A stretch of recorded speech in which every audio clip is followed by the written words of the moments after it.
Final Frontier. These are the voyages of the Watching Worst Film podcast. Our mission, to go boldly where no one has gone before and explore all the Golden Raspberry winners. I'm your captain, Kyle Szymanski, joined as ever by my first officer, Jericho Reed. Pleased to be here. Thank you, Captain. Exactly. And we are back to 1989. A glorious time, very good time for films in general. Packed summer, which this film was released in. And we are covering, of course, Star Trek V, The Final Frontier. As always, before we get into anything, let's cover our little introduction. What's your experience? I love Star Trek. I love the Force. I love Obi-Wan. I love all those guys, the Gungans. No, I've only seen the J.J. Abrams films. This is my first Star Trek film, really. Yes. My dad was really into Star Trek growing up. Your dad's a good man. And I think he desperately tried to get me into it. He had like toys. I think he kind of got me like there's pictures of me sitting in like a chair of like the Enterprise, like in an exhibition in Edinburgh when I was like a kid. He got me Geordie LaForge glasses. I got a little communicator badge from Pizza Hut. There's lots of photos of me in Star Trek paraphernalia as my dad desperately tries to get me into it. And I'm like, hang on, wait. Why would you switch phasers to kill? Shouldn't blasters kill by default? Why aren't limbs getting chopped off? Where's the violence? Where's the violence?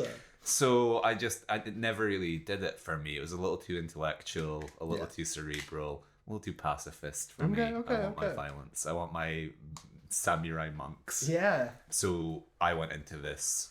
Obviously, I've seen Futurama. I know the dynamic. You know the dynamics. You know the parodies. You know the chemistry. You know this film as well because the Futurama episode we're talking about heavily parodies this particular film. Yeah. I do think, I said this while we were watching it, I think it's interesting that you're not a Star Trek man. Yeah. I am, because I'm the one that likes the stupid, I'm the Seagal fan, I'm the Van Damme fan. I'm the fucking loser. You're like, you're the Woody Allen pages of lore. You're the intellectual here. Give me fireworks. It is interesting though. Yeah, it's a little contrarian. We switched for this. Yeah. So like for the record, I am a massive No, I'm not. I'm a level 2 Trekkie, I would say. I classify myself as quite a dedicated fan, but not teetering over into obsessive Trekkie. No. I grew up on the first 7 films in particular. That's all the Shatner ones, including the first Next Generation film. Yeah. Generations. I had them all on video, loved them. I never seen any of the TV shows though. Yeah. So this was I was movies first. Yeah. And then Next Generation, Deep Space Nine, Voyager. Everything else other than that, I'm not super keen on. I think those 3 shows and the original movies are they're my jam. Yeah. Next Gen movies, not so keen on. The original show, controversially enough, I'm not super keen on. I appreciate it, but it's really dated in my opinion. That it's hard for me to go back. Interracial kisses. That's fine. I mean, I don't agree with that. I just think it's like I don't like the original first 2 seasons of Next Generation, where it kind of carbon copies the original show, and it is just a bit out of date. I much prefer moving on, and I love the movies. I adore the movies. So in preparation for this, I watched 1, 2, 3, 4, 6, and 7. Wow. Which is the most work I've done. I've seen them all countless times, but I wanted to, because I haven't seen 5 in probably a decade, I wanted to kind of like remind myself how I felt about the other one. This is your Will Graham going to see Hannibal Lecter to get into the headspace of like, okay, let's immerse myself in this world. And so I won't rattle on about the other ones too much, but I can kind of. Welcome to Kurtzman Cast, in which we discuss the life and times of writer Alex Kurtzman. Oh God, Kurtzman's banned. And we're not going to talk anything beyond. We're not. Okay. We're gonna keep it for when Shatner's there. I think that's when Shatner goes, we don't discuss any further. Yeah. And so that's why I went to Star Trek 7, which isn't an original series cast. It has just Shatner really, and Scotty's in it for a flash. I think. He is in it. Chekhov's in it for. Chekhov and Scotty are in it for the intro, and then it's Shatner appears later. We get Shatner, we get Kirk and Picard. That's like the selling point of the movie. We get Malcolm McDowell, so of course I'm there. I'd just like to pause for a second. I know there's going to be stuff in between, but what other podcast can you come to for an in-depth discussion of Andrew Jackson and Hillary Clinton one week, and then the next week we're just spiraling off with. Okay, Scotty makes an appearance in this one, but he's not. Gotta calm down. I get very excited about it. So I wanted to just engage it as well. Though I wanted to remind myself. I wanted to see if my thoughts had changed over, Have they? Well, no. Everything I've watched, some of it I have to remember nostalgia, and this film in particular is a little bit clouded by nostalgia for me. This wasn't my least favorite as a kid, and it's still not my least favorite now. So none of my rankings and thoughts have really changed. Which is surprising because I thought they would. So before we go any further, let's just get it out of the way. The budget on this film. Okay. I have it here. And I'm going to go into this before we even talk about the film, but the budget is only 33 million. I was going to guess 30. Okay. I was going to guess, because I was like, TV, they'd be used to doing it on something of a limited. So how much did this... I should have looked up what the other ones made. Well, again, let's contextualize it with, this is the summer of 89. Yeah. So it is up against some big movies. Yeah, let's say this made 40 million. 63 million. Okay, So, decent. Yeah. Disappointing because it's the film that nearly killed the franchise. Yeah. I think critically and commercially it just underwhelmed in so many ways. Before we even get into the film, one thing that made me really defensive about this watching it back is knowing about the troubled production. Oh, really? Budgets were slashed. Yeah. It was rewritten. It was done during the writer's strike of '89. Oh, interesting. So it seems a little patchy I screenplay-wise. think you can tell that. So from what Shatner's story, Shatner, from what I know, only did the God aspect. That's what he was obsessed with, is finding the God. So that story part is him. Yeah. Which is the first film, the motion picture, kind of recycled, because that's V'ger, that's finding a God, essentially. Yeah. So a lot of it's recycled, and I get that. I think his idea of the fake prophet of Cybok was... God, this is a very... Hearing you explain it, like, this is a very Kyle film. See, his religious imagery is shining And there's a through. Space Manson family. It's great. So I think that's all the Shatners. A lot of the meat and potatoes of the film had to be rewritten and shuffled about. A lot got cut. A lot of the finale got rushed. The special effects are rushed. I think watching back all of them, this does look the worst, the cheapest. I don't think it looks bad. It doesn't. I don't think it looks bad. No. I don't think it looks bad at all, but it looks a little bit, for 89 as well. It looks like it's regressed a little bit. And then, like the Star Trek films, apart from the first one, really do suffer from budgetary problems. Yeah. Star Trek 2, Wrath of Khan's beloved, but it's almost like a bottle episode. Yeah. They keep everything tight. Star Trek 4, they go back into the 80s to save money, we can just film it in San Francisco. 6 is my favorite for the record, but it's, reuses a lot of sets from Next Generation, and we'll get around it with things we've already made, and reusing shots as well, like some space shots. So they've always been troubled by production, but on top of the writer's strike kicking in, budgetary cuts, a rush release as well for summer. I think it was pushed 6 months forward. So there's a lot of things against Shatner, and this he is up against it at first. Do you know about his career? Was this his first directorial I believe effort? It was. Did he do anything ever after? I don't know if he did. I'm not a massive Shatneraholic. Yeah. I know he did this because Nimoy did the last two. Yeah.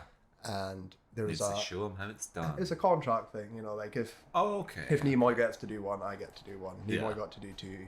I will come back. Nimoy gets a toy, I get a toy. Yes. This is one of those, we know that from football contracts. You know what they're like. So this was his favor. Like, he wants to do one, he'll get to do one. Yeah. And it's mixed results. So, but yeah, that's kind of what I like to talk about as the background to this film. Like, if you're going in blind, you don't know that, and you can just judge it as a film. But I do have a lot of sympathy because, it's troubled. Yeah. And it does show, but I still really like it, so let's get into this. And you're the one that's got the notes. I'm just kidding. I don't have many notes. I've got them all up here, buddy. First note, Taika, gore. I felt like I was watching Thor, Love and Thunder, because this starts off... Have you seen that? No, I haven't. Okay, it starts the same as this. Okay. See, a bald guy wandering through the desert looking for God. Yeah. Christian Bale plays Gore the God Butcher. I do know. He's like the bald guy who is pissed off at God. Okay. It's very similar, starting with an arid wasteland and a bald alien, and involving gods. So I was like, Mr. Waititi, lawsuit is incoming. Yeah. Yeah, do you want to talk us through what's actually going on in that scene? There's a bald guy, and then he comes across a prophet type figure, Well, that's guy it. in robes. It's a very, and I like it. It's like a wraith coming in. It's like ominous. And he's horseback, skewered face, and he grabs his gun and he drops all these stone bullets as well, which is great because that's showing us that this is a non-technologically advanced place. This is a ruined. This is Nimbus 3, yeah, isn't it? Nibbler In the 3, neutral zone. It's the peace planet, which is great. So it's wonderful because you must smoke peace pipe. You will do it peacefully, or we'll kill you. This is gonna be Futurama episode, isn't it? So yeah, the prophet or the strange cloaked man dismounts and approaches and pacifies the man as well, which is lovely, and he takes his pain, which is wonderful. I mean, I think it's a terrible opening to a Star Trek film, because then he takes the pain, he makes him join his mission. Yeah, follow me. He's like, have you heard the Beatles record, Helter Skelter? Helter Skelter. Would you like to join my family? he does, he has a bit of a Manson touch to him anyway. Yeah. He also reveals that he's Vulcan, or elf, as you would say. No, don't out me Can like Vulcans that. grow beards? I'm interested. I'm trying to engage with your thing. You like, I think it's for losers, but I'm interested. Yeah, like... Because he takes his hood down, and he shows his pointy ears, and the guy's like, oh my god, you've got pointy ears, and his eyebrows, and then he laughs, and that's like a big deal. And that is because he's a Vulcan. We're like, he's a laughing Vulcan. He's laughing Vulcan, Jericho. And I was like, yeah, sure, okay, cool. Boom, credits. So yeah, have you got next? I mean, you pointed out as well that during the credits in the opening, you were very happy to see the part of the casting goes to a certain... Oh my. George Takei gets the which get the is good on his agent, because I don't know, I was like, does he, like, what was he, we were trying to work out what was he doing in 1989 to earn this, and I was like, well, it's maybe not so much him earning it, it's just no one else was really doing anything. I mean, there is that. I don't know, this is my assumption, I actually don't know if this is true. I think that's his clause, his contract is, I mean, he's not going to direct one, like, obviously, but I'm only going to do it. I'm only going to be in Shatner's film if you give me the you know, like, I'm like, there's got to be some negotiating there. Like, this is because, like, the spoilers going on, other than the main three of the original crew, everyone else is really unnecessary in this film. Chekhov gets a little bit. Chekhov gets the most. Everyone else Chekhov is just gets sideline spare part. bits sitting on the. I'm ready, coach. Sub me in. Which is a problem coming off Star Trek 4, where everyone gets parts and little subplots and little things that are fun. That would be nice. Everyone does something in Star Trek 4, and imagine that. Even in Star Trek 6, it pulls them back together a lot more. It doesn't just focus on the main three. Yeah. But Shatner knows that the main three are what drives the original show. They are spare parts in the original show. So like,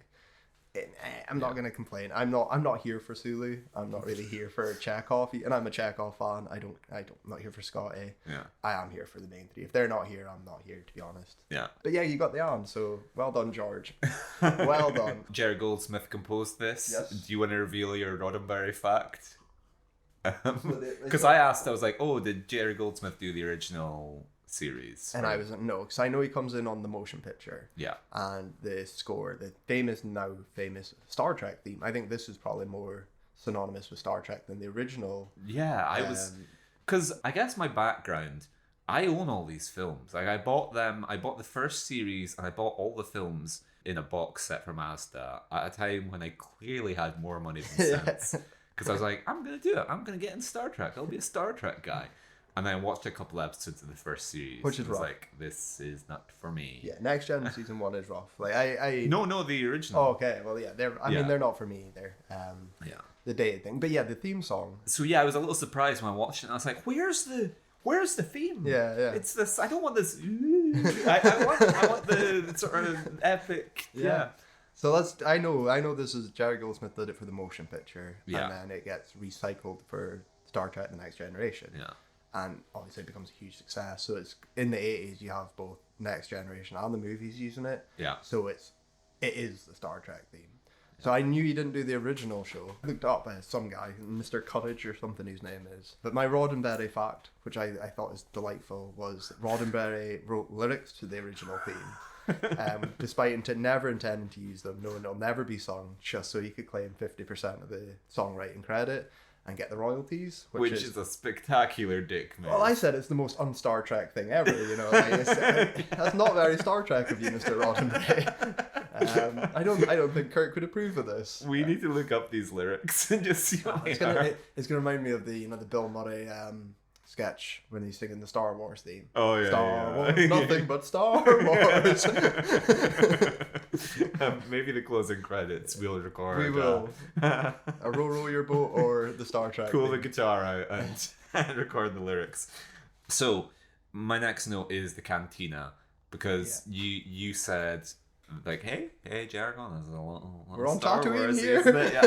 Yeah. And this was just frustrating because it was a little Star Warsy, and that similarity ended up being frustrating because I was like, what would I give for some Muppets or for Alec Guinness to be here pulling out his lightsaber and just chopping limbs off? Or even some jizz. Like it's just like it's soulless. Like there's no vibe in the place. The vibe was off, and I want some music. Right. So that is one of my notes. Like, cover it now. Is the music is lacking in this? Yeah. This is exactly what you're saying. In the Cantina theme, there should be music. Yeah. There should be more bombastic music when the space what's the battles. culture like on this planet? There's so little music. Yeah. It's quite a quiet film, and like. Yeah. That is a big criticism I have of it. I think Goldsmith obviously does the theme, and I think he did some parts, but I don't think he's recording a soundtrack for this film. Almost like William Shatner isn't a born director and isn't thinking about fleshing out this world and making because he comes from TV as well. Like he does approach it like a TV, and that's something we'll talk about more of his direction. But, it's very workmanlike. Very workmanlike. There's a lot of close shoulder to shoulder framing. Yeah. Like we are watching it on a 13-inch TV back in 1960. It is. My next note: Klingons. I didn't know William Shatner ever met a Klingon. Yeah. I thought these might have been for the Next Generation, which got me excited. But you informed me that they were in fact. Klingons are original. Been there from the beginning. They are original. The Klingons, the Worf, the classic one, come from both the Next Gen and the movies. Christopher Lloyd is Klingoned up in Star Trek 3, Search for Spock, and really good performance. I don't like Star Trek 3; it's my least favorite, but Lloyd's good in it, and he's a great Klingon. But in the original show, it's pretty much just blackface. It's a bit like a Fu Manchu, bit of brown makeup on, and bada bing, bada boom, you're an alien. But like that is the original show with sticky elf ears on you. You're an alien. You have a spot on your head. You're an alien. So yeah, the Klingons and the Bird of Prey and everything is they're iconic, and it's nice to see them. I like the mixing of these Next Gen and original show kind of feel to it. Yeah, Klingons are here. Next note, David Thewlis. I perked up a little bit because there's a guy who's a bit like David Thewlis. Yes.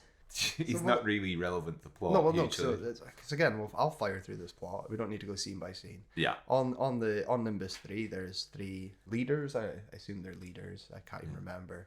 One of them's David Thewlis. One's a lady, and one's a Klingon. Old David Thewlis. I don't know. He's great. He is actually a cut above as well. I think it's because the lady he's next to isn't very good. No. So he kind of shines higher. And the Klingon's great as well. The Klingon old warlord. Can't remember his name. Kagal or something. So I'm tripping up on my Trekkie lore. Why not write in? Why not email the podcast? I don't know if there are Star Trek fans out there, but if there are, then maybe do not challenge me on my. There's there's 14 movies and 10,000 hours of TV. I'm only human. But he's good as well though. Like everyone else is good at this time. So the 3 leaders they're attacked by Cybok, the false prophet, and held captive. So that's kind of like the motivation for the film. That's what was going to go wrong. This false prophet's taken over Paradise City. Where the grass is green. Paradise Lost as well though. That's great. There's and I like this. This is something I remembered. So like a lot of what I remembered vividly as a kid, I'm surprised is still there true. Yeah. Like I remember this. I remember this different than Tatooine, even though they look the same. I remember that cantina. I remember the set, the Mad Max look of it. Yeah. I remember the M3. I remember all this. I remember their meeting room at the start. When we were introduced to them. All very vivid. 10 years later, which surprised the shit out of me. So yeah, I that's their setup. Cybox here takes over Paradise City, and distress call is going to go out because we need someone to come and say that the reason Cybox is doing this is because he needs a starship to get off of this backwards, deserted, apocalyptic planet. Next note. I've always known I'll die alone. Okay. So we introduced our trio. We are in their trio. They're assuming California, or you know your American geography better. Is it El Capitan? They're climbing. Yeah, they're climbing a mountain range in California. Yeah. It's Star Trek. They're going to California. Yeah. Mm-hmm. So this is their first introduction of the first. It starts with DeForest Kelly as Bones. Yeah. Talking to himself, looking at binoculars. I love Bones. I love DeForest Kelly. He's sleepy in this film. It's like I think it's a generous thing. He gives better in 6 and he's great in 4. But there is a little bit of reluctance, I think, from him of the main. He's not given much to do. To be he honest. He hasn't done much. He's probably the most imbalanced of the 3, which is again, there's that lovely dynamic between the 3 of them, and it's this. But he's still wonderful, and he's still my highlight because he's cantankerous and he's grumpy. Fun. He's still fun. He's better than the Abrams world. This is how I want my Bones to be. Is borderline racist and miserable, a drunk. So that's fun. And we see action shot of Shatner. Yeah. Shatner's body double. Should I say? Climbing a mountain, because it's great because it shows you from behind. It's like a long shot, and then he's doing his Tom Cruise in Mission Impossible 2. Yeah, it is, and then he cuts up closer, and then you see the strain, and like you said it right away. This is not the physical attributes that a mountain climber needs. He doesn't have the mountaineering physique quite. It's a little Adam West and Burt Ward walking up the side of a building. I think Shatner looks fine in this film. By the way. I think this is the one that does start targeting his obvious girdles, which are obvious at times. Like there is obvious toupees, there's obvious plastic surgery or heavy makeup on the face, but he looks fine. Yeah. Shatner never aged badly, even to this day. No, he doesn't look 90. No, he doesn't at all. Whereas DeForest Kelly isn't that old, I don't think, at this time, but he looks weathered and rough. And Nimoy looks old. In the bottle. Yeah, well, yeah. But Nimoy, it's a smoker thing as well. I wondered, because, Nimoy does look... He looks old in this, in a way that, like, Shatner looks like a good 2 decades younger than him. He is plastered in makeup, Nimoy. Yeah. There's covering, because I think he's heavy wrinkled at this time. And I wondered, I was like, is Nimoy actually that much older than them? Because I was like... I don't think so. I was like, because he died like a decade ago after the first Abrams film, isn't it? Yeah. So I was like, he can't have been like 110. I was like, he must be roughly the same age as Shatner, but he looks a lot older than him. He looks significantly older, and it's covered up. So anyway, Shatner's climbing a mountain, and Spock flies in on hover boots, which I love. I love this. This is another bit that's stuck in my head. This is the levity of Star Trek I like, where it's kind of tongue in cheek. We're having fun, we're all having a blast. Hanging out with our old pals. I'm hanging out with my old pals. Kirk and Spook and Welchie.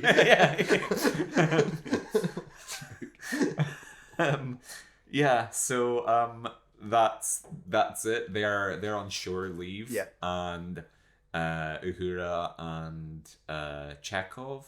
No, Uhura and Scotty are back on the Enterprise. It's getting repaired. It's a new Enterprise. Yeah. After Star Trek 4, this carries on. You didn't see Star Trek 4, so it doesn't matter. But you're getting a new Enterprise. It's getting refitted. Good for you. It's getting relaunched. So Scotty's obviously there to get it in working order. Yeah. He gets 3 weeks. That's something a line. He said he only needed 2, so it's a lying bastard. Do we want to chalk Scotty, as we've been doing our Scott count for the Razzies of Billy Conway, the guy from Emoji Movie, the guy from Bolero? Are we counting Scotty? He's Canadian, so he's an honorary Scot, I guess. So you know this from your Canadian travels. I don't credit that. I don't like Canadians with Scottish heritage that put on a Scottish accent. It annoys me. Yeah. I know other ones. You that don't do. like Mike Myers? Well, yes, exactly. Not a fan. It of is very the character Myers. of Fat Bastard. I have a fact for you though. Yeah. Which we're close to getting one for this film. Okay. So spoilers going ahead, but the planet Cybok is trying to reach is Shakari, which was an homage to Sean Connery, because Shatner originally wanted Sean Connery to be Cybok, Wow. which would have been perfect in '89. Yeah. Connery was off doing Indy 3. Oh, nice. So nice. that's how it all ties in together. Cool, yeah. So we were close to getting Connery in this film. So the thing I always rip on is I like the two Abrams ones. I don't like. Is it Justin Lin that did Beyond?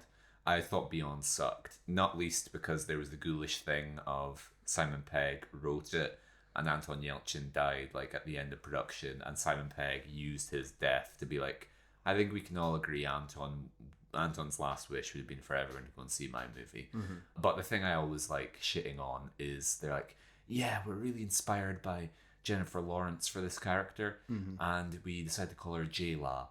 But clearly that has Star Trek heritage, I guess. Yeah, it does. Like, I mean, there's a lot of like winks and nods to real people. Roddenberry, I'm sure he's got so much little winks and nods. All the other producers, like Rick Berman and stuff in the 90s, they all get shoehorned into so it is a time honored tradition. Interesting. Just on that topic, I've only seen the first J.J. Abrams film once in the cinema. Same. And I liked it. Yeah. Because it was a fresh, new thing at the time. And I didn't mind it. I hate Into Darkness. You know how much I hate Into Darkness. I despise it. And I think that's why I don't mind Beyond as much, because I hate Into Darkness so fucking much. I think Into Darkness is a miserable time. Yeah. I don't like Star Trek to be miserable. And Beyond was a little bit, somewhere in the middle. But I'm not really a fan of New Trek, anything post Enterprise. I watched some Discovery, I watched some Picard. You watched the cartoon? I have not watched the cartoon. I mean, there's too much. There's Brave New Worlds, there's Strange New Worlds. There's so much. There's so much, and kind of like Star Wars, it's just too much. Yeah. If you just gave me, I think there was too much back here. Probably overloaded in the 90s with movies, 3 shows, everything. Yeah. But they're always spaced. One finishes, another begins. Yeah.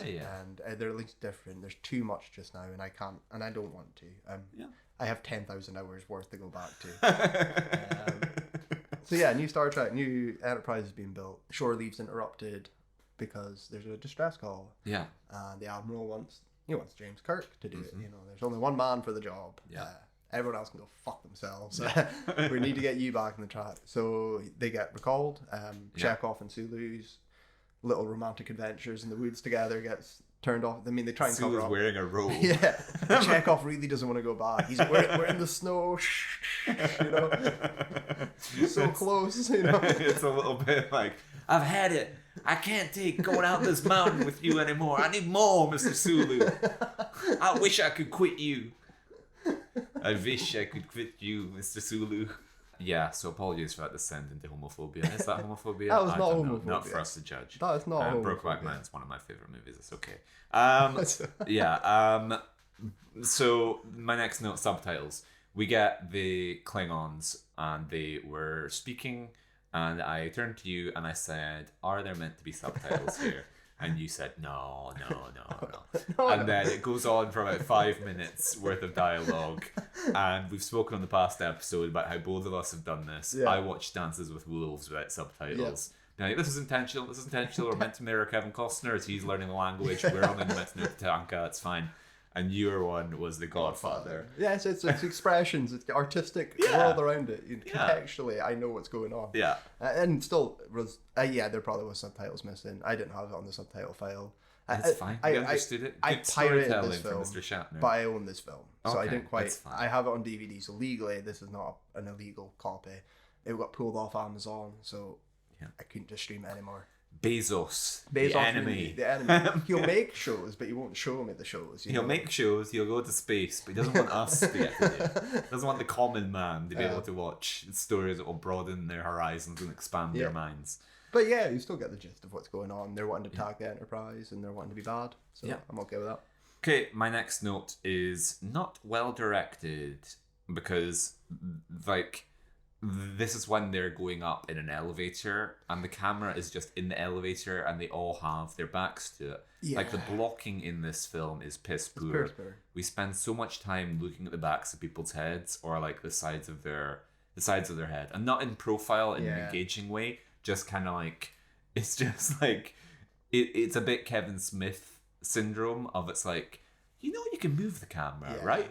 Like, if it's not an ideal place, just move it, William. Yeah. Or maybe even turn the actors a little bit so they're sort of cheated towards cam. It's not well staged. It is not. I think I can't defend it. I think that I don't know if it's an experience or just ineptitude. Yeah. See, I think Nimoy's direction's really safe in 3 and 4, and I love 4, but it fits what it is. Well, I'm not looking for a visionary George Lucas direction, and that's where I was like, I imagine he brought this in on time and on budget. But it is like it's like TV direction. It is very much the TV direction, and I think that's what's underwhelming because like Nicholas Meyer that does 2 and 6 is great. Yeah, he's an actual talented director that knows how to get the most out of little. Yeah. Wise that did the first one is the first one's beautiful. It's boring, but it's beautiful. It's slow and it's got such big shots and wonderful things it does with like in camera work as well. Yeah. Gorgeous film. One is gorgeous. Yeah. One looks so much better and it's like a decade older. Yeah. That's the strange thing. But yeah, like I can't deny that Shatner's direction's poor. Yeah. I think in terms of the filmmaking, like you're saying, his blocking's poor. The way he shoots action's very poor. Oh yeah, that fight scene. Yeah, it's not even TV. It's just poor. It's slow and plodding and weird. It's like someone's filmed the first rehearsal, stumble through. It's like, okay, someone's swing at you here. And I think the only point I can give him in his favor is like acting direction, but that's because Nimoy and DeKelly and him have been. They know their characters inside out. Yeah, the performances are all good. They're all fun. And like it's not notably like there's no laugh out loud bad. No. It's just like you could get away if this was episode 17 of like 100 seasons. Yeah. Like it's just TV direction of like we're moving quick and we need to get to the finish line. Which again, going into the focus production on the big moments, the incidental stuff has to be done that way. Like I'm not going to say if Shatner had all the time and all the money, it would have been great. It would be Citizen Kane. It would, but like he is up against it. Yeah. So you have to give him some like leeway there. It is just get it done. Yeah. And that would suck to be handed the reins and then be thrown against it. So but it isn't great. I don't think it's bad. No. It's just there is a little bit of, I could say, an experience is what I'm going to say. And rushed. And he's an actor. He's like starring and directing. I know from experience. not easy. So I'm inclined to give him the benefit of the doubt. Like it's for your first feature, whatever. So we're leaping ahead. It's okay. Because my note is when they find what's the guy? Shaka Reed? No. Cybok, yeah. So they bump into him and then they go back to the Enterprise. Right, so okay, I'll speed us up. Basically the plan is that the main team are gonna go down to Nimbus to try and infiltrate and rescue the hostages. Yeah. Chekhov is fake as the captain. Yeah. And his job is to keep Cybok busy and distracted and negotiate with him. Yeah. While the rest infiltrate. As soon as it started playing, I had my PTSD because I forgot about Uhura's dance, which is infamous. She does a seductive feather dance, which is parodied in Futurama. Yeah. Because you know it instantly. And then all the Tusken Raiders come running over. Because Anakin comes in, chops all their heads off. They're entranced by this 63-year-old, elderly black woman that's doing a seductive dance. No. We're not going to be shaming old women's sexuality again. I'm not. We're done with basic instinct. I will do it again. We don't know what this plan's like. Because Uhura's played for her attractiveness because she's an attractive lady. Yeah. But it's almost like playing Shatner is like if you had all the women fawning over him when he walked in, and they would.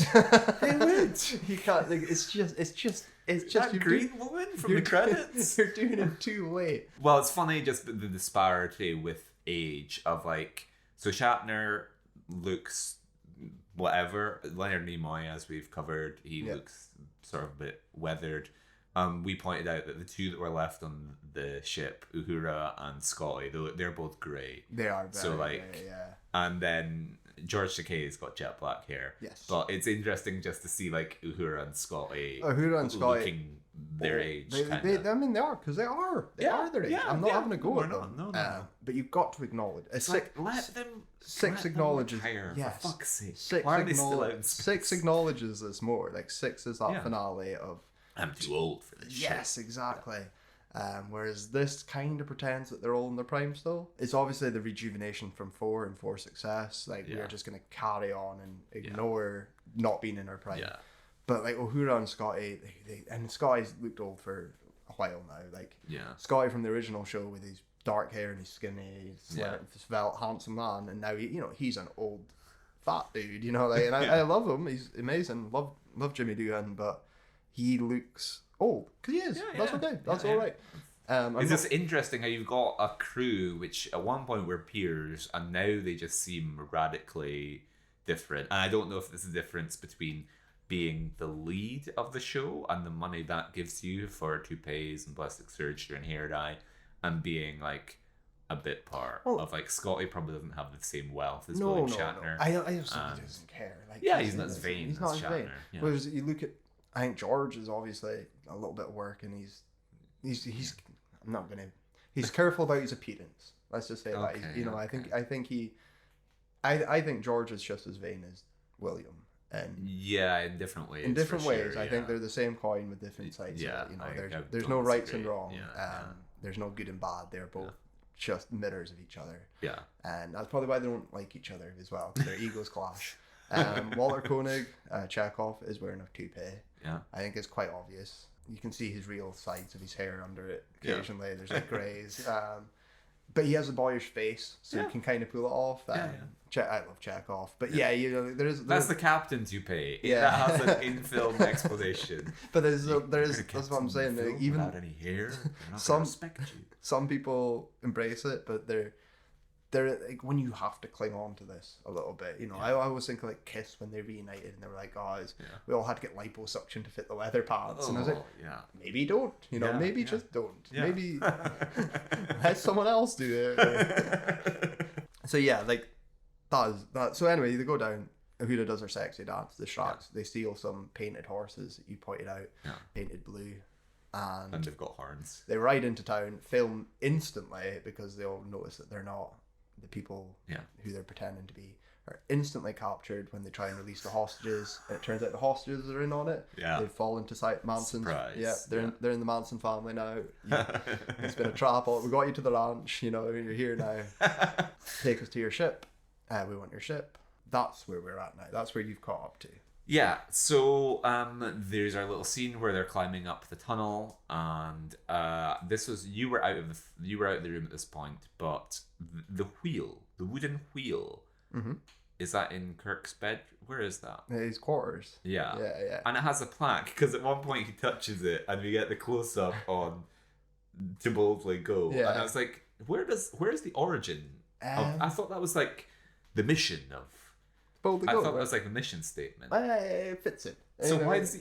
Is there a story behind the wheel? Why is he got this big wooden wheel with a plaque in his room? He has a weird room, and it does a sex thing. Because I've heard about this James T. Kirk. Because Picard has his weird things as well. I think it's just captains in a Navy thing. That's his version of Funko Pops. It's their quarters, a little bit of personality. I know. I know that like captains are obsessed with the part, like Navy captain, even to this day, are obsessed with like historical. Like we'll have like the spyglasses. We're gonna have a fucking compass, or sextant or whatever the fuck they're called, because it's he's a captain at the end of the day. Fair enough. He should be an admiral by this point. I don't know why he's still a captain, but he is. Because it's like Top Gun Maverick. He's like he keeps breaking the rules in 4. I don't want to get over promoted. I like being in the thick of it. Well, that's it. Like, because he does steal things, and he does go back in time to save the whales. And Star Trek 4 is wonderful. Yeah. Okay, my only other two notes are the ending. Okay. I think so. Right there. What to cover? Cybok is Spock's half brother. Yeah, because I was like, they were speaking about like, I can't remember what prompted it, but at one line I was like, "Oh, I'm your." They're like, "Spock, do you know this man?" And it's like, "I'm his father." Yeah. And you're like, "Well, close." And I was like, "Yeah, I guess Darth Vader done Yeah. that." And then they reveal, yeah, bang, he's Spock's half brother. And I didn't know you had a brother, Spock. You didn't tell me. He was like, well, I don't have a brother. I have a half brother. No one ever asked me if I had a half brother before, so I never lied. Yeah, Technically, what I told you is true. Yeah, technically. From a certain point of view. Which is good fun. Again, I really like it when it is just the three of them kind of having a bit of like back and forth in their little jail cell. I really like them. I love Spock. Spock's my favorite, but I do like the trio. Yeah, because they all have something for each other. You know, yeah, they're fun. Let's spend more time with those guys. Yeah, absolutely. So like, I think Shatner's right to discard the other ones as well.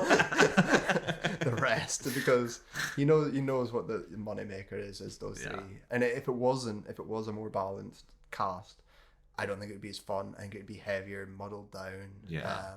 Would be dealing with side plots and things I don't really care about.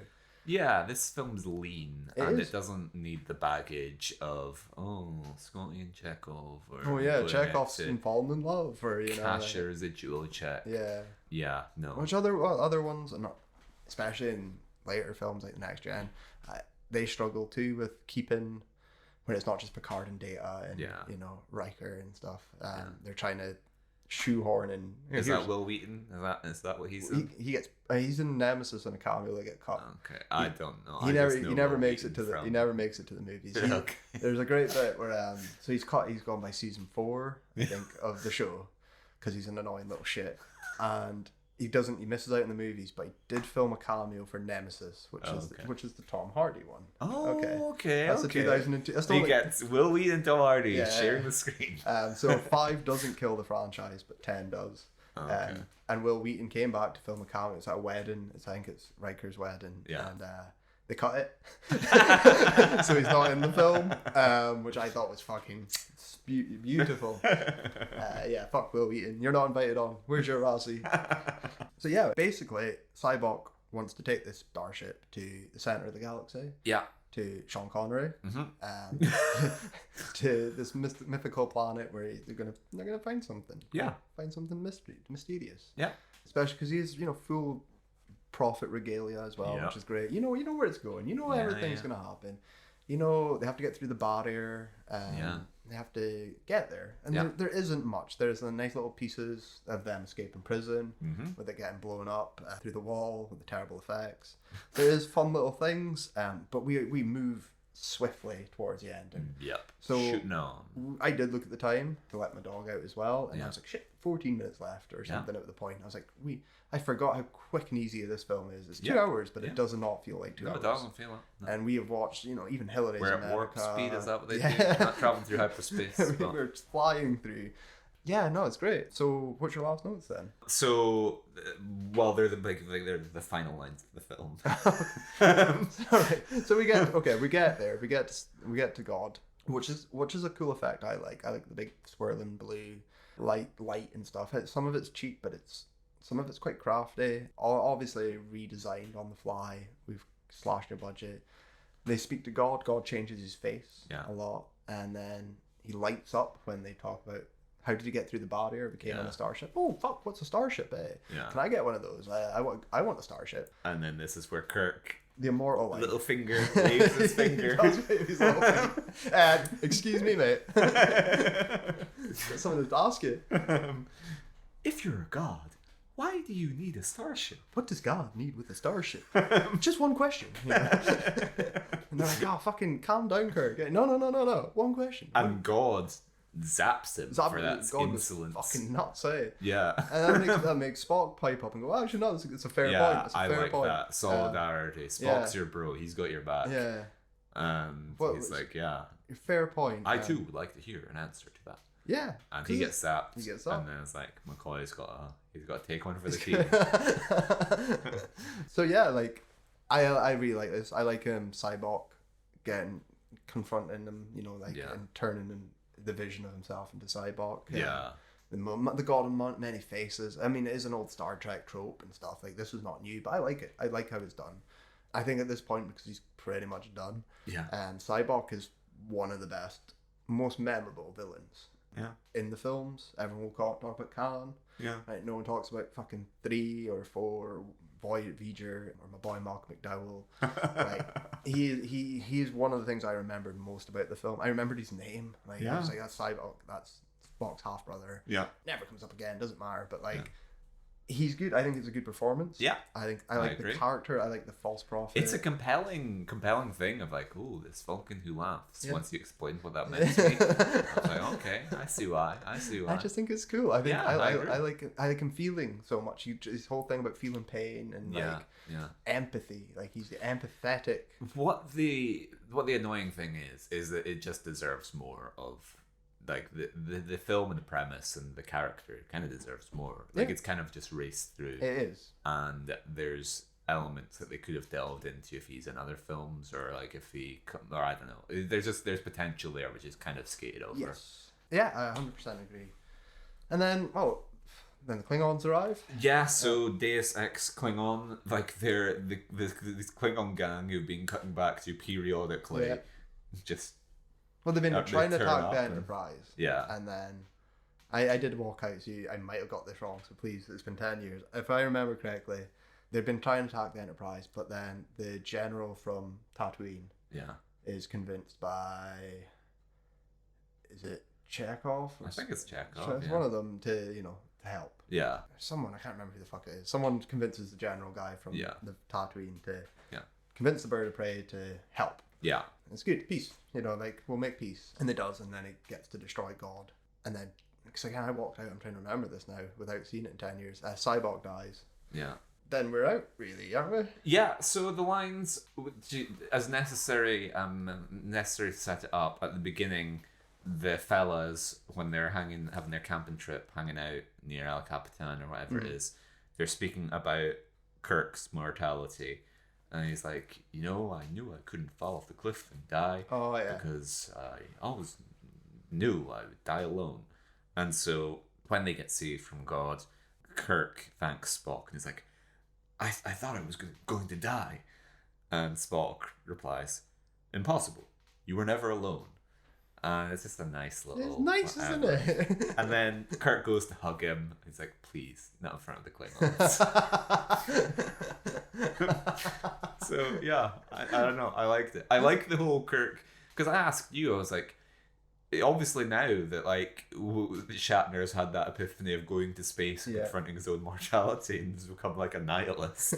But I was like, the idea of his death, has he always been preoccupied with his death in this way?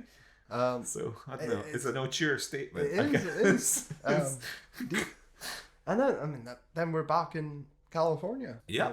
Rowing our boats. Yeah. On a Lear or Lyre or whatever it's pronounced. Yeah. That's it. That's it. Take us home. We're out of there. It's easy. And it's an easy podcast. We haven't fucking bogged down on talking about things. Yeah. I think this was.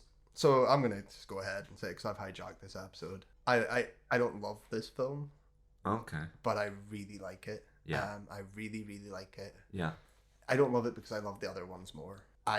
This is what inspired me to even start this. Yeah. Because when I was young and scrolling through, I don't know, just IMDb or just Golden Raspberries or something, looking for bad movies, when I was a glutton for punishment, and then I seen Star Trek 5-1, and I was furious. Because it holds a special place in my heart, and it's still a good little film. I can't call it great, like, I'm not gonna, but this is not a Razzie worthy picture in any way. No. Like, none of it, not a single thing. It is a bad Star Trek film, but even the best bad Star Trek film is miles above fucking half, like I was like Nightmare on Elm Street 5 or some, some cash in, some cynical sequel like or people something. Care about this, clearly. Yeah, there like, is. Yeah. And I think it's aged better as well. I understand maybe at the time Fallen 4, I know it's a big disappointment. I know it isn't muddled, it isn't perfect, and coming off 4, which was the rejuvenation of the franchise. Yeah. It is a misfire. I could totally get that. But for what it is, I really, really like it. So before I hand over to you, I will just on the record state that 6, 4, 2, 1, 5, 3, 7 was probably my ranking. And the last three get a bit like 5, 3, and 7 are my least favorites. They can they're interchangeable for different reasons. Yeah. But yeah, 6, 4, 2, 1. That's the real order for me. And yeah, so what do you think? Is this a Razzie worthy film? No, not in the slightest. I just assumed like this is what Star Trek is to me.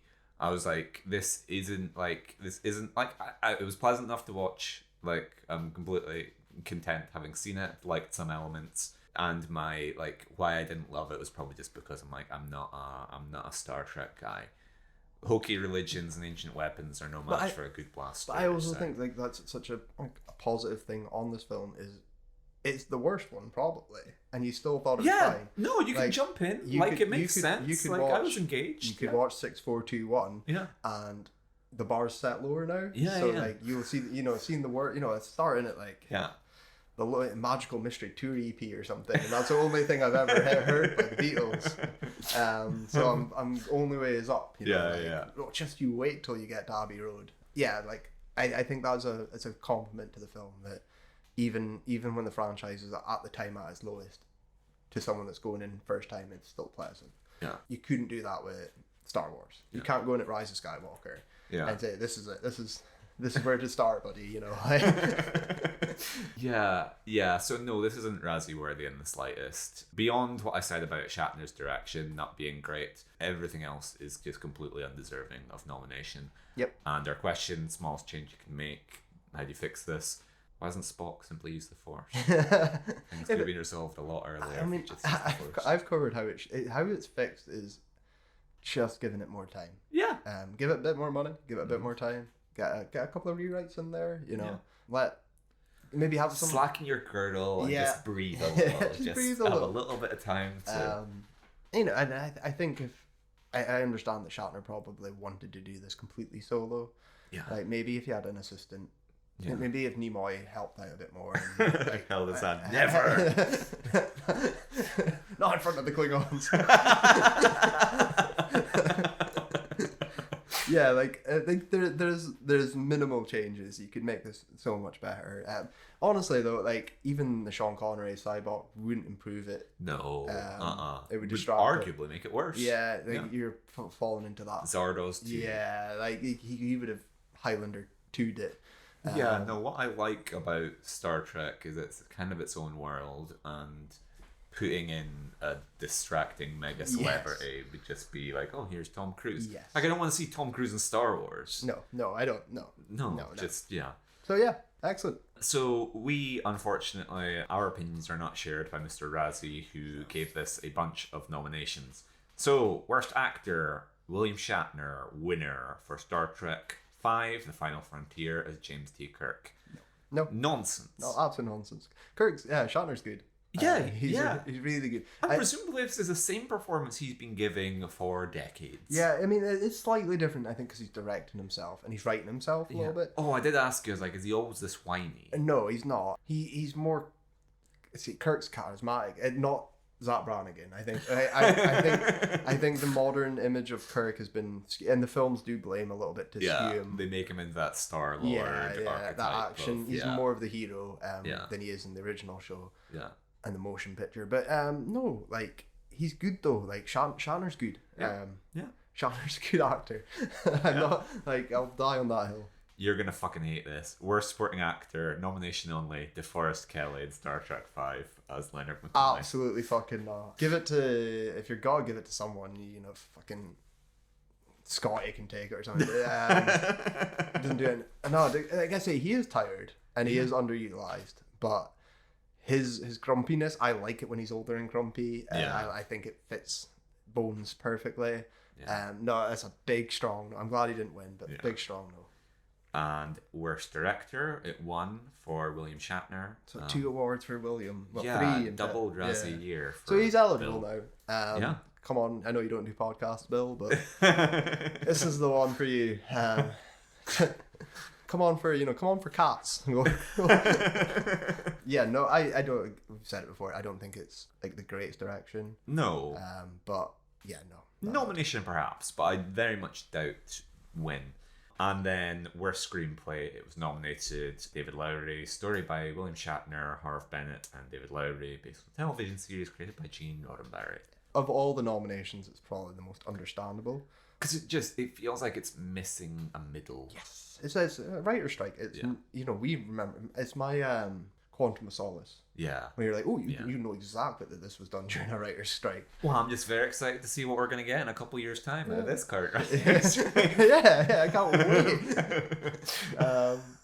So yeah, but no, it's still not an actual worst screenplay. No. There's still too much interesting stuff in there. Nowhere near it. Nowhere near. And so yeah, that concludes all we have to say, really. So join us in the second half when we'll be opening Pandora's box. Do you wanna give us have you got a good pithy Star Trek link? No. Join us in the second half where we'll be covering all of the other nominees and winners for the year of 1989. Welcome back to the second half of the podcast where we'll be covering all of the other nominees and winners. So, for Worst Picture, we have Speed Zone. Speed Zone. Have you seen Speed Zone? I have not. I haven't heard of it. Should I have heard of it? It sounds like Peter something. Boyle, Melody Anderson, John Candy, Eugene Levy, Brooke An illegal Shields, cross-country Smothers race. Okay, it sounds like Rat Race. It sounds like something that Burt Reynolds should be in. Where's Burt? No, I haven't. I sounds good though. Okay. Up next, Roadhouse. So I've seen Roadhouse. You've seen Roadhouse, have you? I only watched it for this. Yeah. Yeah. Oh, so you've watched it way more recently. Yeah. Okay. What's your thoughts on Roadhouse? I thought it was great. It's fucking wonderful, Yeah. isn't it? Yeah. Amazing. Yeah. Like I'm sure I spoke to Isaiah. About yeah. my love for Roadhouse. Yeah.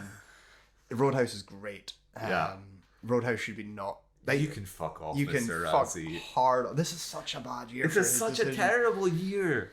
We'll get to it later. Song has my just like, you're really just a square. You I have got no I got taste in angry. anything. I actually got fucking angry. No, Roadhouse shouldn't be here. We don't even need to justify a reason because it's just great It's fun. a classic. It's a classic. It's genuinely. It's not even a cult classic. It's great. Yeah. Yeah. Then we have Lock Up. Which So should be getting covered. I have seen Lock Up. Okay. Because It's your coming your way shortly will be a little special involving a certain actor, and so I've watched this in preparation, and I like it. Okay. I like it. It's good. It's maybe one of like I was expecting to hate it, but I was like, this is fun. There's it's a prison drama with Sylvester Stallone, and Donald Sutherland is he's like a guy in minimum security prison, where he gets to work. Like he leaves. Like it opens with him and his girlfriend just kind of like driving around having a nice day, and he's like, well, see ya, I'm just going back to like prison for the night. And then he goes back and they just grab him and transfer him to a maximum security prison where Donald Sutherland is the hard ass warden. He's just like, send him to the cooler, boys. And so yeah, it's great. There's actually like a really touching scene where like he's at the maximum security prison and there's this guy who's like, oh, I went to jail so I could never learn how to drive. And Sly pushes him round the garage. Yeah. He's like, come on. Well, look, okay, all right. So I'm going to stop you because we're going to talk about this film. Yeah. But it's not a Razzie film. No, it's good. It's one of Stallone's better films. I'm looking forward to hearing more about this in our special. Yeah. Then we have The Karate Kid Part 3, which I know you have seen. Of course I've fucking seen it. I like The Karate Kid Part 3. I like it, but I understand why it's bad. Yeah. Ralph Macchio being, like I said, 35 and playing... The Karate Man. The Karate Man, yeah. The karate middle-aged man. The martial man. The martial arts man. I like it a lot. I mean, I think it's more relevant now because of Cobra Kai and has brought in Terry Silver and people from Part 3 is kind of pulled into the universe. And I remember when I was watching it, I was like, when are they getting to Part 3? When are they getting to Part 3? Where's Terry Silver? It is the worst of the original trilogy. Yeah. It's still fun. It's just a bit of a rehash. It's a tired franchise. Yeah. So it's not Razzie worthy at all. It's good fun. And then the next Karate Kid, the next one, the next film, the next Karate Kid, is more worthy. Yeah. Because it's a lot more just pointless and a rehash. Yeah. Whereas, I like 3, but I understand its place, if that makes sense. Yeah. It's still not here though. Out of those, they all sound really good. we are missing things. I know it's more of a worthy winner than Star Trek, but we are gonna cover things and go like, where's this? Where's that? I think this is maybe his worst year because between Lock Up, Roadhouse, and Star Trek, we've got 3 genuinely fun good films. movies, Yeah. And Karate Kid Part 3 would be. I understand it, but like Yeah, it is not a bad movie. I haven't seen that since I myself was a kid, and I watched them all in a kind of like one-er. Like I binged them all, and I kind of find it hard to separate the lines. Like 1 is obviously just like objectively a classic, but 2 and 3, I was like, I mean, I love 2. I like the world. I'm just two happy to spend going more to time Japan with these. is great fun. Yeah. 2 is such a contrast from the first film that it's so memorable. Yeah. 3 going back to the Cobra Kai. Yeah. I It's understand. a little, A little bit. Yeah. But still, I'm still defending. Worst actor: Patrick Swayze in Next of Kin and Roadhouse as Truman Gates and James Dalton, respectively. Have you seen Next I haven't of seen Kin? Next of Kin. What's next? He's wearing a cowboy hat. Oh, with Liam Neeson. American action thriller directed by John Irvin, starring Patrick Swayze and Liam Neeson. Screenplay was And based Ben on a Stiller. story. Ben Stiller in one of his earliest roles. Adam Baldwin. Okay, Truman Gates, a former U.S. airborne ranger raised in Appalachia, migrates to Chicago to become a police officer. Married to Jessie, who's pregnant, he's mid-transition from hillbilly to respectable lawman. It's got take my money. Before we got to that bit about a hillbilly, I was like, this could almost be Steven Seagal. This could be a Steven Seagal film. Yeah, sounds good. But absolutely not for Roadhouse. No, like I was speaking to a friend. Until fairly recently, I had only seen Patrick Swayze in Donnie Darko. Wow. How? Well, like I haven't seen Dirty Dancing. I haven't seen Ghost. I hadn't seen Roadhouse. I hadn't seen Point Break until Point very Break was recently. my one, yeah. So I watched that like a year ago or whatever. Wow. But yeah, and now I'm like, oh, I see why people like this guy. Yeah. I see why people were very sad when he passed. Yeah. Because great movies. Yeah. So he's not deserved. Without having seen Next of Kin, he's great in Roadhouse. That's so fun. Then we have Sylvester Stallone in Lock Up and Tango and Cash as Frank Leone and Ray Tango. So yeah, I like Tango and Cash. Not that it's a misfire because it's 2 of my favorites finally together. Yeah, I used to get Tango and Cash and Turner and Hooch confused. I was like, Stallone and the dog, great. Kurt Russell's not a dog. Canine with Jim Belushi, they're all the same. Yeah, like I like it. It's not Lethal Weapon. Yeah. I think that's always its biggest problem. That it isn't the buddy cop film it should be. Yeah. It should just be two heroes kicking ass and having fun and trading lines a lot more. Yeah. But I still like Stallone in it though, because it's like the atypical Stallone of '89. Yeah, it's a big no for me. It's just thrown in here so they can double down on Lock Up. Yeah. So Lock Up is genuinely one of my favorite performances from him. Okay. Because he's closer to Rocky, but he has this is like when he's actually acting. And there's kind of like I feel sympathy for him when there are other films where I'd be cackling like, ha ha ha, yeah, Donald Sutherland, take him away from his girlfriend, treat him like shit, Donald, smash up his car. But I'm like genuinely sympathetic towards him. Very, very. That's interesting to hear that Stallone himself has said that Lock Up was not a film that was produced and performed with enough maturity to really make a significant impact on the audience or my career. That's the truth. So it's like, I don't know. I'm putting him in Richard E. Grant corner where I'm like, you take that back, Sylvester. Lock Up is a classic. It's a little cheesy with the music, but like between us, we're maybe striking them from the list this year. Yeah, that's impressive. This is a bad year for Mr. Razzie though. Yeah. Like, we're just going through them like, nope. We then have Ralph Macchio in The Karate Kid Part 3 as Daniel LaRusso. So I covered that. I don't think it should be He's here. too He old. is too old though. That's It's yeah. very, very much too old. So yeah. That was the one for me, was when I was really getting into Karate Kid. My mum would just kind of like, I'd be watching it in my bedroom, my mum would kind of stick her head and be like, oh, Ralph's looking a bit old. Yeah. He's like 37. I was like, Margie, no, he's not. Mom, he's a kid. I don't want to hear him. He does look good for his age. Like, Yeah. he still does. You know, Yeah. like fucking 30 years later. But like, College student, Ralph Macchio. he is too old to be a Karate Kid. Yeah. He could be the mentor at this time, or Yeah, the villain. yeah. He could Legacy sequel. yeah. Again, another one. Then we have Tony Danza, and she's out of control I don't know as what she Doug is. Simpson. What is She's Out of Control? Um, An independent coming of age starring the film was marketed with the tagline, "She was daddy's little girl. Now she's at that age when girls go wild, guys go crazy, and dads go nuts." The film was shot with the working title, Daddy's Little Girl. written by Paul Schrader or something. Yeah, it's like hardcore. Oh my god, that's my daughter. Oh my god, it's Tony Danza. I tell you, I've not seen this. You can see good Danza. I like Danza. Danza from Taxi. Tony Danza famously plays Tony. He's great in Taxi, but you know, it's a role made for him. I've always been curious to see Danza outside Taxi more. Yeah. I know he had his own sitcom. I think he had his own talk show. Yeah. I think he does a lot more. He seems annoying.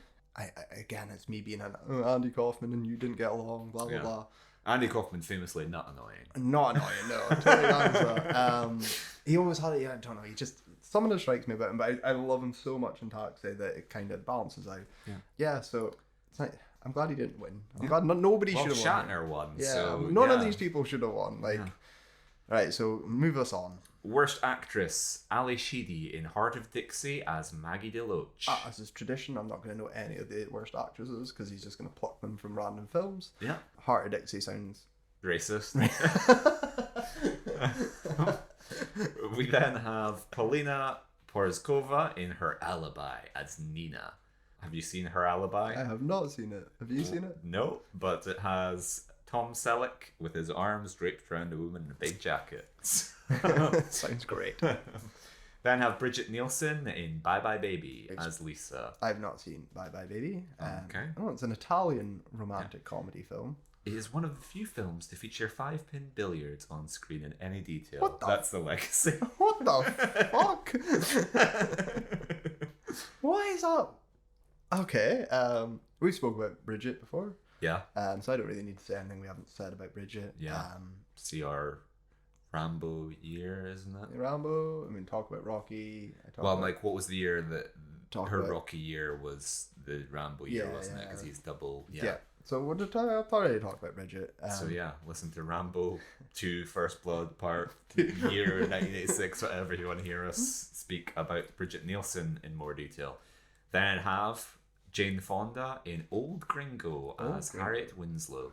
A romantic adventure film. I've not seen this. I kind of want to watch Old Gringo. If I had more time, I might watch Old Gringo because it's got Gregory Peck. This must be around about Cape Fear kind of time. Yeah. And it has Bail Organa himself, Jimmy Smith. Jimmy Smits. Yeah. That's a heck of a cast. Yeah. And then the winner, Heather Locklear in The Return of Swamp The Thing Return of as Swamp Thing. Abby Arcane. So you're the DC man. I out of solidarity with Alan Moore, I have not seen The Return of Swamp Thing. I haven't seen it. Is that a sequel? Yeah, Okay. it's like a big departure apparently, Okay. having a lighter tone than its predecessor. What do you think of Heather in general? I don't know her. Like, I'll have seen her in something, Yeah, but I yeah. don't know her. Okay. What do you know her from? There's gonna. Let's have a look. T.J. Hooker with Shatner. No, I don't know her from Batman. What am I thinking of?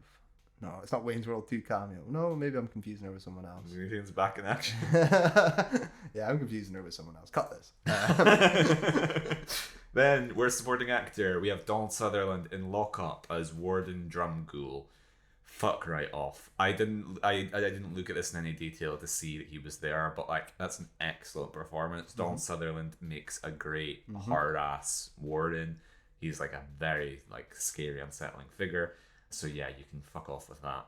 And then we have Noriyuki Pat Morita in The Karate Kid Part 3 as Mr. Miyagi. Just is a no from me. He's doing the same performance. Yeah, but he's got like a little. I mean, No, that's what I mean. Is like he's good. He's great. Did he It's not a- win an Oscar for Mr. that's Miyagi? the first one. Yeah. Yeah, 'cause he so I'm does like he's delivering a Yeah. kind of a continuation of an Yeah. Oscar-winning performance. Like he He's can fine. he He's- can he's- play Mr. Miyagi in his sleep. Yeah, he like can. Even in 4, the next Karate Kid, he's still a highlight of that. So yeah, 100%. Yeah. This is the kind of nonsense we would expect for an actress, Mr. Razzie. You're not meant to treat men like this, just padding out the category with. Then DeForest Kelly, Star Trek 5.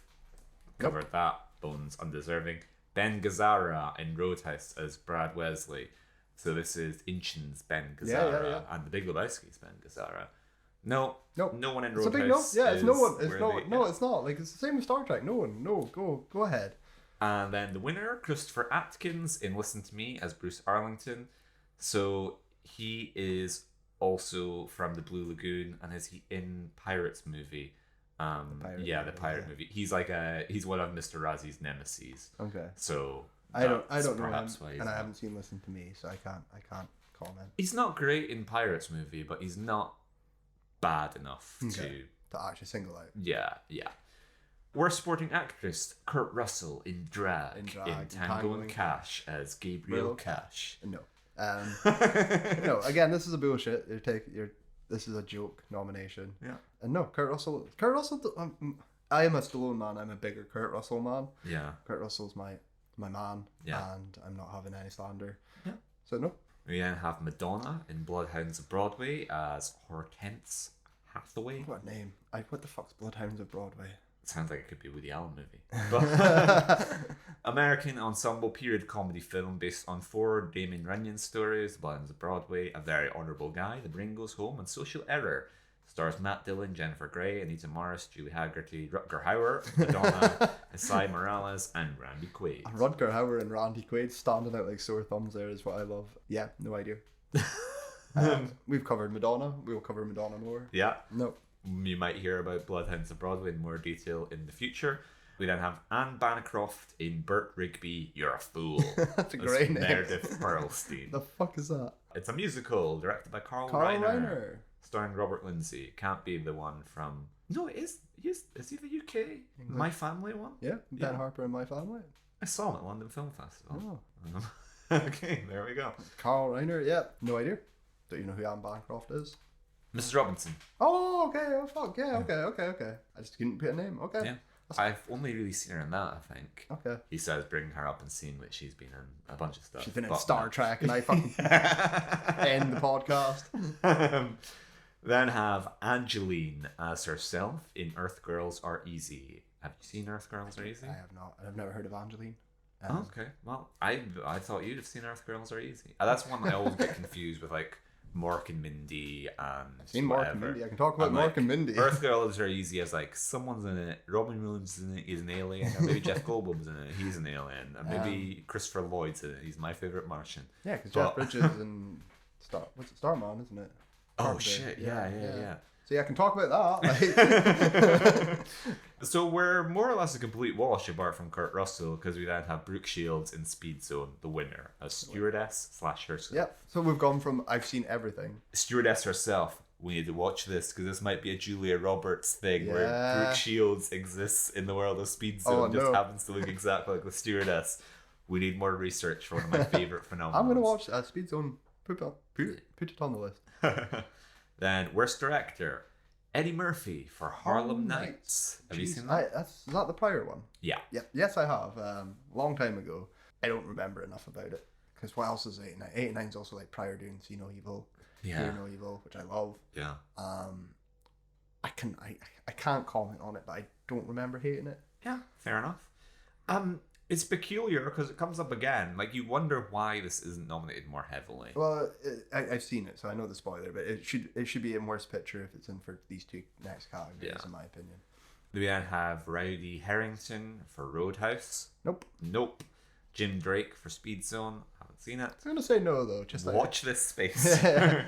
John G. Avildsen for Karate Kid Part 3. I'm saying no. No. It's competent as fuck. And yeah, William Shatner for Star Trek 5. So No. A clean sweep on no. Even for Speed Zone, I'm still saying no. Then worst screenplay, Tango and Cash, written by Randy Feldman. Nope. I mean, it's not great. It's not perfect. Yeah. But no. Star Trek 5, as Right, discussed. So yeah, Roadhouse, screenplay by David Lee Henry and Hilary Hankins, story by David Lee Henry. No. Karate Kid Part 3, written by Robert Mark Kamen, based on characters created by Robert Mark Kamen. So good as still the original guy at this point in time. And then that leaves us with Harlem Nights, written by Eddie Murphy. Which I'm still saying no. Again, my memory's a bit foggy, but there's so much more from 89. Like, none of these. This is such a fucking poor year for Mr. Razi because he is missing and missing and missing. Like, Well, Speaking of missing, yeah. exactly, yeah. Worst original song. So, nominations: Pet Cemetery from Pet Cemetery, written by Dee Ramone Dee and Ramone. Daniel Ray. So as soon as you played this for me, the first note, I was like, oh, it's Pet Cemetery. Yeah. Absolutely outrageous. I know this wasn't superly critically received because, you know, it's a bit cheesier for the Ramones, but it is their comeback single. It's that. It's After- like the 80s. You're It's not going to 89, be... yeah, you know, it's their biggest thing. It rejuvenates them and lets them propel them forward for the next 5 or 6 years. Yeah. Because they are on such a downturn by this point. It's Dee Ramone's last great song that gets a hit and carries him on before he leaves the band. It's so fucking catchy. Yeah. It is one of the catchiest fucking Ramone songs. I've been singing that All day. Like, as soon as you hear it, it's just stuck in the head. It's got a great music video. Yeah. They're all fucking about in a cemetery. It's good. It's great. It's better than the film, is what I said. Well, obviously, we're both Ramones fans. I knew the song, and so when I saw it here, I'd never connected the two. I was like, oh, Stephen King wrote a book inspired by the Ramones song. Cool. But yeah, no place in hell being here. It's one of the worst calls he's ever made. It's up there with Kubrick, with Morricone, with the Scourge of the Thing, and like call. And then we have Let's Go from A Nightmare on Elm Street 5, The Dream Child, written by Mohandas Dewis, also known as Cool Mo D. This sucks. Yeah. This sucks. We couldn't finish this. It's 5 minutes of I was walking down the street and I was da-da-da-da. Yeah. It is the worst kind of cheapest rap. There's a real cringy line about Jack the Ripper pulled down my zipper. Yeah, but yeah, no, that's it's not dreadful. worth it. It is dreadful. And then the winner is Bring Your Daughter to the Slaughter from A Nightmare on Elm Street 5, The Dream Child, written by Bruce Dickinson. Yeah. So, Nightmare on Elm Street franchise, great value for Razzie songs because that's been like 3 films. Iggy Pop was nominated, and then something else was the goblin-y kind of one. It picks one up everywhere, which is right. So it's got 2 this year. It does have 2. Yeah. And alright, so you haven't covered it. Bring Your Daughters to the Slaughter is absolutely not the worst original song. No. This is Bruce Dickinson's version.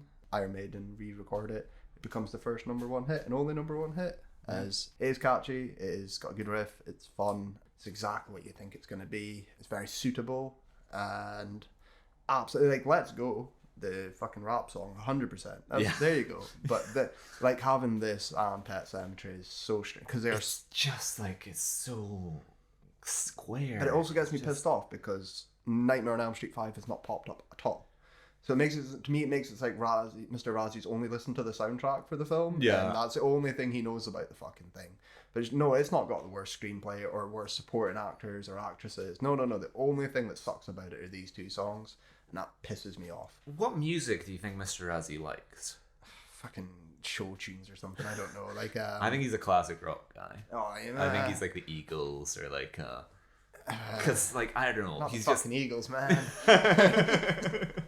Because he's just got these peculiar calls of like nominating the Ramones and Metallica and like Iggy Pop. Like it's just he just shows his ass every single year he has this category. But that brings us to an end for another year. Yeah. But for the Stinker Bad Movie Awards, which were going in 1989. So we'll just run through them, see if they did a little better. They give the top award to Harlem Nights, which we've kind of discussed. You think is not the worst. Yeah. Their nominees: Best of the Best, Eddie and the Cruisers 2, Eddie Lives, The Gods Must Be Crazy 2, Wicked Stepmother. I've not heard of any of those. These films. all sound like Razzie films. That sounds like 5 out of 5 where I would not like debate and go, you know, maybe I'd be like, okay, Harlem Nights isn't as bad as everyone makes out to be. Yeah. But they are actually what I want a Razzie films to be. Like these are the ones that just get swallowed up and just forgotten about in the trash. 100%. Like, the stinkers are right here this year. Could throw out the way with the mentions though. Dishonorable mentions: Cyborg, Earth Girls Are Easy, Eric the Viking, Fletch Lives, Her Alibi, The January Man, K9, The Karate Kid Part 3, Lock Up, Next of Kin, Old Gringo, Pink Cadillac, The Return of Swamp Thing, Roadhouse, Rude Awakening, See No Evil, Hear No Evil, She's Out of Control, Slaves of New York, Speed Zone, Star Trek V, Final Frontier, Tango and Cash, UHF, Uncle Buck, Weekend at Bernie's, Wired, Young Einstein. Okay, so there's some ones there I'm like, get to fuck, like, you know, Star Trek, Uncle Buck, Roadhouse. The there's a few. Even Fletch Lives, I enjoy. It's not Fletch, but it's still fun for me.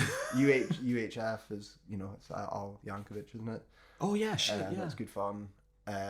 Weekend at Bernie's. But there is stuff like, these are the dishonorable mentions. Yeah. There is stuff still like K9, which I brought up. Wired, 100% should be here. Yeah. Wired is an abomination and an insult to my boy Belushi. Yeah. There's way more, Return to Swamp Thing, Earth Girls Are Easy. These ones that were popped up a little bit, it's so much like there's so many films here you could have picked. We could have been watching. Yeah. And we should have been watching. Like Star Trek, Roadhouse, Cry Kid even. Like nowhere, it should be nowhere near this fucking, like, winners and stuff like that. You can't tell me that Star Trek 5's worse than Cyborg or Eric the Viking or, like, I'm not having it. Yeah. Nothing more to say. It's just, this is one of his more baffling. I know we say this every week. This is his most baffling year. Yeah. I've never seen miss after miss after miss after miss. Because, like, ordinarily we speak about, like, how he's kind of doing things for the clicks, but this is too early to be doing it for the clicks. And also, like, with this being, like, such a big franchise, like, it's weird to just go out of the blue for this film. Yeah, I mean, and we looked in the book, like, we thought, is he going to show his working somewhere? Yeah. Because he sometimes explains a little bit more, but, like, I don't know. It strikes me as just, like, the vanity of William Shatner. Like, how dare this man in a girdle direct a film? Yeah. That's the only thing I can think of, is maybe Shatner himself being it's a big Shatner target. getting the target. And again, it's not, I know it wasn't critically. I think its time's been kinder. Yeah. But even still, in 1999, even if it was a disappointment, you're still not going to give it. I'm going to say it's similar in a different way to the prequels. Yeah. Whereas at the time, something's off. This isn't as good as the original 3. It's better. But you're not going to go out and make a fucking worse picture when there's other films that have, like Battlefield Earth or something. Yeah. You're never going to Yeah. try and just hit a target. Yeah. Very bizarre. But anyway, Anyway, thank you for listening. thank you for sticking with my ramblings about Star Trek. Please watch more Star Trek. Yeah, you can join us next time when we will be... You can join us next time when we'll be covering infinitely more normal territory with 2019's Cats. The only thing I need to say is that all this enthusiasm I've had for this episode is way to get fucking flung out, put in a bag and thrown in the river. And in the meantime, if you want to email us, we are watchingworstfilms@gmail.com. And if you want to follow us on social media, we are Watching Worst. That's where you can get in touch with us. If you want to send us anything, speak about the podcast, speak about the Razzies, speak about Cats, that is where we can be reached. And so, until next time, live long and may the force be with you. Peace out, everyone. Thank you.